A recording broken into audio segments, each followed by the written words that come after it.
Piscina non è solo nuoto, adesso la struttura di Villa Seta diventa anche spinning acquatico e questo è il nuovo corso di hydrobike, diventato in poco tempo il trend del momento, un allenamento in acqua che prevede l'uso di ciclette a ritmo di musica, ci si allena in allegria e ci si mantiene in perfetta forma, contrastando anche inestetismi come l'odiosa cellulite. Hydrobike è molto efficace contro ritenzione idrica e cuscinetti adiposi, in quanto la resistenza posta dall'acqua durante l'esercizio migliora il sistema cardiocircolatorio e consente di perdere chili.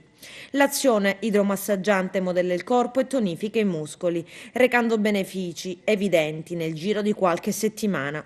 Questo sport inoltre è praticabile da tutti, a prescindere dall'età, e si può fare durante tutto l'anno. In estate risulta piacevole rispetto ad altri allenamenti, come ad esempio pesistica o jogging, visto che stando in acqua non si avverte il caldo, mentre in inverno, essendo riscaldata la piscina, non si avverte il freddo. Scegliere hydrobike come sport significa non avere controindicazioni e ottenere risultati visibili, ma solo se lo si pratica almeno 3 volte a settimana.